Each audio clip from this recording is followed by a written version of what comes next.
Hello students, एक बार फिर से हमारे यूट्यूब चैनल में आप लोगों का स्वागत है।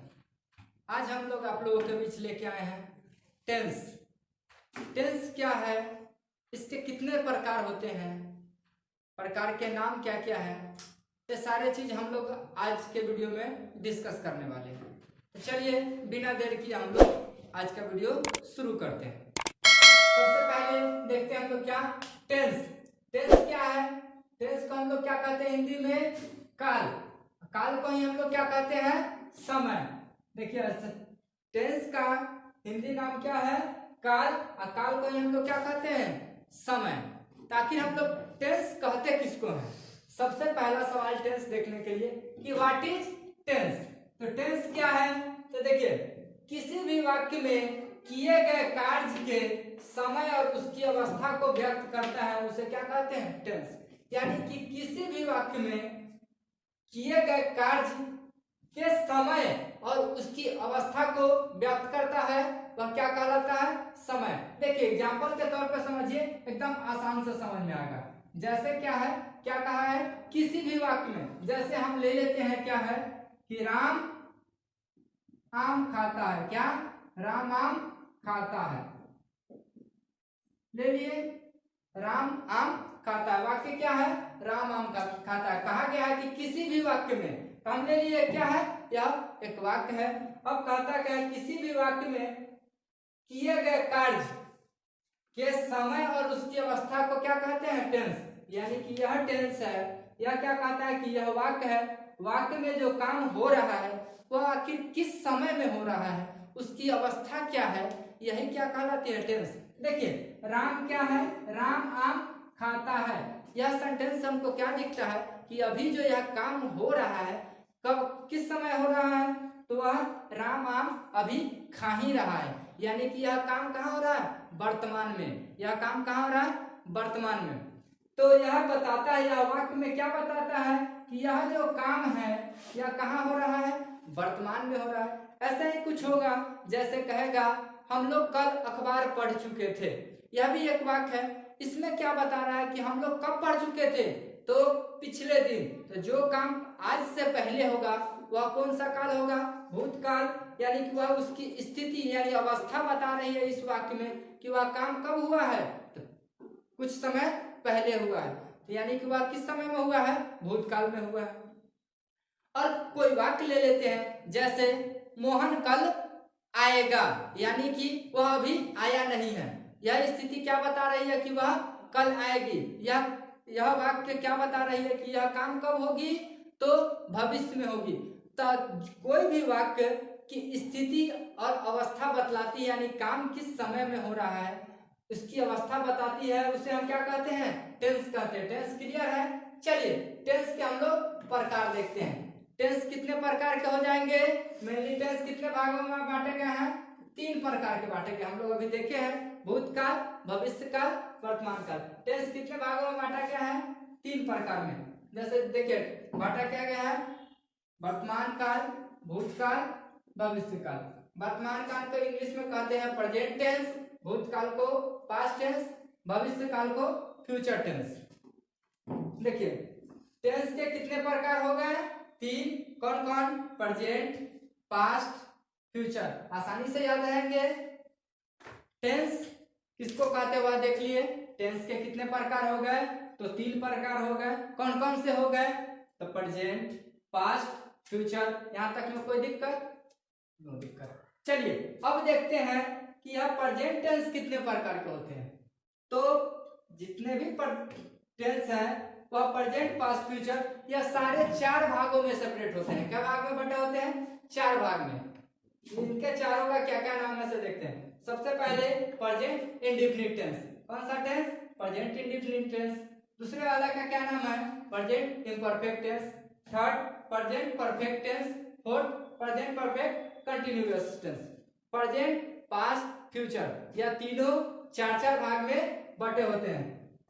सारे का नाम वही होता है, जैसे प्रेजेंट में indefinite, imperfect, perfect, perfect, continuous. Present में है तो नाम हमको सिर्फ किसको याद रखना है? Indefinite, imperfect, perfect, perfect, continuous. यह प्रेजेंट में है तो इससे पहले क्या हो जाएगा? प्रेजेंट इंडेफिनिट, प्रेजेंट में है तो present imperfect, present perfect, present perfect continuous. वही पास्ट में होंगे तो यहाँ क्या आ जाएंगे, past indefinite, past imperfect, past perfect, past perfect continuous. वही फ्यूचर में होंगे तो future indefinite, future imperfect, future perfect, future perfect continuous. देखिए मेनली हमको इसका नाम याद रखना कंपलसरी है। जब नाम इसका याद रहेगा तो आसानी से हम टेंस समझ सकते हैं कि कौन सा टेंस है, इसका काम क्या है, किस समय इसकी यूज होती है, यह सारे चीज हमको आसानी से समझ में आते रहेंगे।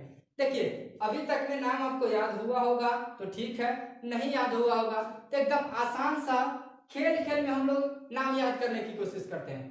देखिए जब ऐसे नाम नहीं याद रहे तो हम लोग एकदम सरल सा तरीका यूज करते हैं। चलिए इसको हम मान लेते हैं क्या, इसको हम मान लेते हैं क्या, यह दादाजी हैं। क्या है, दादाजी। दादाजी का नाम क्या हो गया, टेंस। दादाजी के कितने बेटे हो गए, 3। एक का नाम, तीनों का नाम ऐसे हम लोग आसानी से याद रख सकते हैं। यहाँ पे कौन सा हो गया, इनको हम लोग मान लेते हैं क्या है, दादाजी है। कौन सा है, दादाजी। चलिए इनके कितने बेटे हैं तो आसानी से याद आएगा कि कितने बेटे हैं, 3। तीनों का नाम कौन कौन सा है, एक का नाम क्या है, प्रेजेंट है, दूसरे का नाम क्या है, पास्ट, तीसरे का नाम क्या है, फ्यूचर। आसानी से याद हो जाएगा कि दादाजी के कितने बेटे, तो 3 बेटे। उन तीनों का नाम क्या क्या है, एक का प्रेजेंट, दूसरे का पास्ट, तीसरे का फ्यूचर। अब देखिए अब इनमें क्या है, इनके 3 बेटे हो गए और इनके तीनों बेटे के कितने कितने बेटे हैं, तो 4 बेटे हैं। कितने बेटे हैं, 4 बेटे हैं। अब चारों का नाम क्या है उसको हम लोग आसानी से याद करते हैं। देखिए नाम क्या है, इंडेफिनिट, उसके बाद इम्परफेक्ट, उसके बाद परफेक्ट और उसके बाद क्या है, परफेक्ट कंटिन्यूअस। यदि यह प्रेजेंट का बेटा होगा तो क्या हो जाएगा, प्रेजेंट इंडेफिनिट हो जाएगा।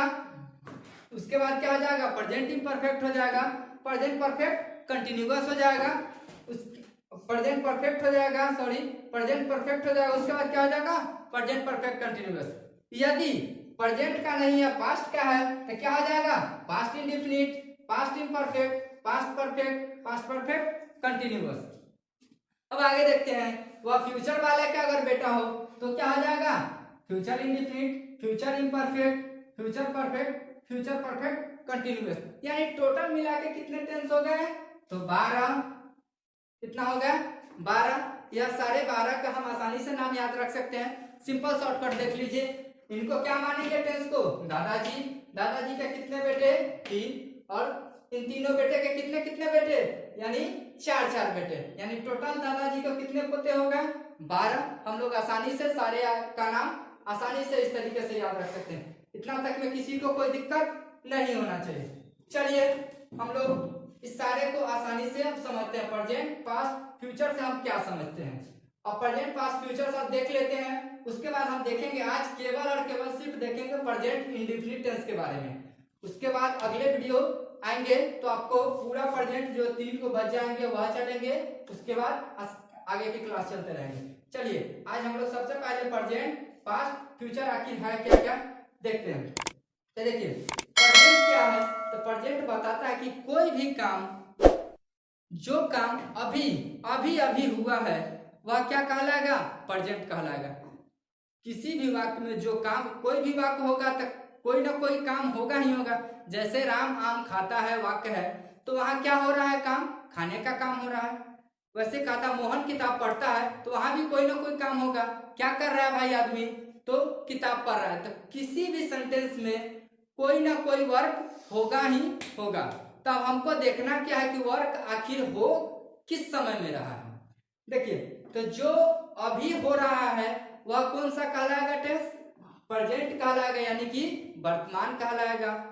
जो काम आने वाले समय में होगा वह क्या कहलाएगा, भविष्य काल कहलाएगा। जो आज से पहले हो चुका होगा वह क्या कहलाएगा, फ्यूचर पास्ट कहलाएगा। चलिए हम समझते हैं कि कैसे टेंस को हम आसानी से पहचान सकते हैं। तो जिसमें है लगा रहेगा वह किस वाला होगा, प्रेजेंट वाला। जिसमें था लगा रहेगा वह क्या होगा, पास्ट वाला। जिसमें गागे भी लगा रहेगा वह क्या होगा, फ्यूचर वाला। सिंपल समझिए सेंटेंस के द्वारा कि जैसे राम आम खाता है, यानी कि इससे पता चल रहा है कि यह किस समय काम हो रहा है, तो अभी के अभी खा ही रहा है, तो यह काम अभी के अभी हो रहा है, यानी वैसा सेंटेंस क्या हो जाएगा, प्रेजेंट में हो जाएगा।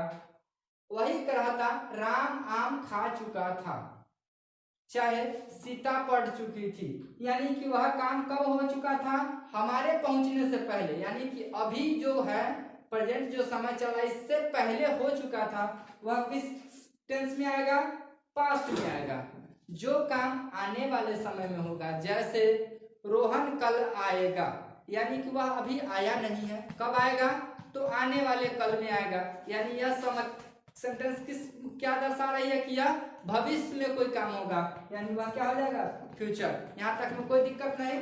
चलिए अब हम देखते हैं प्रेजेंट इंडेफिनिट टेंस को। चलिए देखते हैं हम लोग प्रेजेंट टेंस का कौन सा टेंस, प्रेजेंट इंडेफिनिट टेंस, कौन सा टेंस आज हम लोग देखेंगे, प्रेजेंट इंडेफिनिट टेंस। सबसे पहले प्रेजेंट इंडेफिनिट टेंस आखिर हम किसको कहेंगे, कैसे पहचानेंगे कि यह सेंटेंस जो है प्रेजेंट इंडेफिनिट टेंस का है। देखिए लिखा गया है, जिस हिंदी वाक्य क्रिया के अंत में ता है, ती है, ते है इत्यादि लगा रहे तो उसे हम प्रेजेंट इंडेफिनिट टेंस कहते हैं। क्या है, जिस हिंदी वाक्य क्रिया के अंत में ता है, ती है, ते है इत्यादि लगा रहे तो उसको हम क्या कहेंगे, प्रेजेंट इंडेफिनिट टेंस कहेंगे। देखिए इसके कुछ बनाने का रूल्स है, क्या है इसको देखते हैं। जब कोई प्रेजेंट इंडेफिनिट टेंस में रहेगा तो इसके बनाने का नियम क्या है, सबसे पहले क्या होगा, सब्जेक्ट, सब्जेक्ट के बाद कौन सा आएगा, वर्ब, वो भी वर्ब के कैमा रूप, फर्स्ट रूप, उसके बाद कौन सा आएगा, ऑब्जेक्ट। यह इसके बनाने का नियम है। सबसे पहले हमको पहचानने आना चाहिए कि वह दिया गया वाक्य किस टेंस का है। जब हम उसको पहचान लेंगे तो उसके बाद उसको उसके बनाने का नियम हमको याद रहना चाहिए कि आखिर यह इस टेंस का है तो इसके बनाने का नियम क्या है। तो हम सबसे पहले पहचान लें कि किस टेंस का है, कि प्रेजेंट इंडेफिनिट टेंस का है। कैसे पहचानेंगे, तो उसके अंत में क्या लगा रहेगा, ता है, ती है, ते है, ये सब लगा रहेगा तो क्या कहलाएगा, प्रेजेंट इंडेफिनिट टेंस। यदि वह प्रेजेंट इंडेफिनिट टेंस का होगा तो उसको हम कैसे बनाएंगे, तो सबसे पहले कौन सा आएगा, सब्जेक्ट, उसके बाद कौन सा आएगा, वर्ब, वो भी वर्ब के कैमा रूप, पहला रूप, उसके बाद कौन सा, ऑब्जेक्ट। यदि ऑब्जेक्ट है तो लगेगा, ऑब्जेक्ट नहीं है तो नहीं लगेगा। चलिए इसका एक नोट है, इस नोट को बिल्कुल याद रखेंगे। नोट क्या है कि जब ही, सी, इट तथा एक नाम, यानी कि एक नाम कहने का मतलब केवल मोहन, सोहन, रीता, गीता, यह सब है, केवल एक है तो क्या लगेगा, एस या ईएस लगेगा। यदि एक से ज्यादा है तो वहां एस या ईएस का प्रयोग नहीं करेंगे। चलिए हम लोग कुछ एग्जाम्पल देखते हैं कि आखिर एग्जाम्पल इसका प्रेजेंट टेंस का कैसा होगा और इसको बनाएंगे कैसे। जैसे वह खाता है, क्या है, वह खाता है, यह किसका टेंस है, प्रेजेंट का। कैसे पहचानेंगे, तो देखिए इसके अंत में क्या है, ता है लगा हुआ है, तो यह कौन सा टेंस का हो जाएगा, प्रेजेंट इंडेफिनिट का होगा। जब प्रेजेंट इंडेफिनिट टेंस का होगा तो इसका बनाने का नियम क्या होगा, सब्जेक्ट, वर्ब, उसके बाद क्या होगा, ऑब्जेक्ट। तो सबसे बड़ी बात यहाँ यह है कि इसमें सब्जेक्ट कौन सा है। हम कैसे पहचानेंगे कि इसमें सब्जेक्ट जो है कौन सा है। देखिए सब्जेक्ट, सबसे पहले सब्जेक्ट पहचानने का आसान सी बात है कि सब्जेक्ट कैसे पहचानेंगे। यह जो सेंटेंस है इसमें हम देखेंगे कि काम किसके द्वारा हो रहा है, समझे, जिसके द्वारा काम होगा वह क्या कहलाएगा, सब्जेक्ट। जिसके द्वारा काम होगा वह क्या कहलाएगा, सब्जेक्ट। जो काम होगा वह क्या कहलाएगा, वर्ब। और काम के अलावा जब कोई बच जाएगा वह क्या कहलाएगा, ऑब्जेक्ट। आप पहचानते हैं कि देखिए इस सेंटेंस में काम किसके द्वारा हो रहा है, यहाँ काम कौन कर रहा है, वह कर रहा है, तो वह क्या हो जाएगा, सब्जेक्ट। और काम क्या हो रहा है, तो खाने का काम हो रहा है। क्या चीज का काम हो रहा है, खाने का, तो यह क्या हो जाएगा, वर्ब। हम सबसे पहला काम करेंगे इसमें सब्जेक्ट और वर्ब पहचानेंगे। पहचानने का एकदम आसान सा तरीका है कि जिसके द्वारा काम होगा वह क्या कहलाएगा, सब्जेक्ट। और जो भी काम होगा वह क्या कहलाएगा, वर्ब। हम देख लिए कि किसके द्वारा काम हो रहा है, वह के द्वारा हो रहा था, तो वह का क्या होता है, जब लड़का रहे तो ही, लड़की रहे तो क्या होगा, सी। यहाँ क्या लग जाएगा ही। इसके बाद सब्जेक्ट के बाद कौन सा लगना है, वर्ब, वो भी वर्ब का कौन सा रूप, पहला रूप। तो ही का वर्ब, ये खाना का वर्ब क्या होता है इंग्लिश, ईट। यहाँ क्या हो जाएगा, ईट। अब देखिए नोट लिखा गया है ही, सी, इट तथा एक नाम के साथ किसका प्रयोग करेंगे, एस या ईएस के। देखिए लास्ट वर्ड क्या है, टी है, टी एक कंसोनेंट है, तो कंसोनेंट के बाद हम लोग एस का यूज करते हैं। यदि यहाँ पे वोवेल रहता तो हम यहाँ क्या चीज का यूज करते, ईएस का यूज करते। तो यहाँ क्या हो जाएगा, ही इट्स। कोई दिक्कत, आसानी से बना सकते हैं। अगला एग्जांपल देखिए, रोहन घर जाता है, क्या है, रोहन घर जाता है। देखिए सबसे पहले हमको खोजना है सब्जेक्ट कौन सा है, यहाँ कौन सा काम कर रहा है, रोहन कर रहा है। क्या काम कर रहा है भाई, जाने का काम हो रहा है। और कहाँ जाने का काम हो रहा है, तो वह घर जाने का काम हो रहा है। तो काम जो कर रहा है वो कौन सा होगा, सब्जेक्ट। जो काम होगा वह कौन सा हो जाएगा, वर्ब। इसके अलावा जो अगला वर्ड होगा, यानी कहीं जाना है, तो ऐसा क्या हो जाएगा, ऑब्जेक्ट। हम सब्जेक्ट वर्ब ऑब्जेक्ट पहचान लिए। अब इसके बाद हम इसको सजा देंगे। सबसे पहले कौन सा होगा, सब्जेक्ट। रोहन का क्या होगा, रोहन। इसके बाद कौन सा होगा, वर्ब। वर्ब क्या हो जाएगा, जाना का क्या होगा, गो। देखिए रोहन नाम है, वो भी एक नाम है, तो इसके साथ क्या लगेगा, एस या ईएस लगेगा। देखिए यहाँ कौन सा है, वोवेल है, वोवेल का साथ क्या लग जाएगा, ईएस। तो क्या हो जाएगा, रोहन गोज। कहाँ जा रहा है, तो घर को जा रहा है, तो गोज टू हाउस या होम। कोई दिक्कत, इस प्रकार से हम लोग आसानी से बना लेंगे। एक और एग्जांपल देख लीजिए, राम आम खाता है। यहाँ सब्जेक्ट पहचानेंगे, सब्जेक्ट कौन सा हो जाएगा, राम, क्योंकि काम किसके द्वारा हो रहा है, राम के। काम कौन सा हो रहा है, खाने का। यह क्या हो जाएगा, वर्ब। ऑब्जेक्ट कौन सा हो जाएगा, तो आम हो जाएगा। देखिए सबसे पहले सब्जेक्ट क्या हो जाएगा, राम। उसके बाद वर्ब कौन सा हो जाएगा, इट। यहाँ कंसोनेंट है तो क्या लगेगा, एस या एस, एस। चलिए ऑब्जेक्ट क्या हो जाएगा, मैंगो। कोई दिक्कत, इसी प्रकार से आसानी से बना लीजिएगा। चैप्टर निकाल लीजिए प्रेजेंट इंडेफिनिट टेंस, उसके क्वेश्चन को अब आप आसानी से बनाइएगा, आसानी से बन जाएगा। नेक्स्ट वीडियो में हम लोग प्रेजेंट का जो 3 पार्ट बच गए हैं उसको हम लोग डिस्कस करेंगे। आज के लिए यहीं पे रखते हैं। चलिए थैंक यू। अच्छा लगे तो लाइक कर दीजिएगा, चैनल को सब्सक्राइब कर दीजिएगा।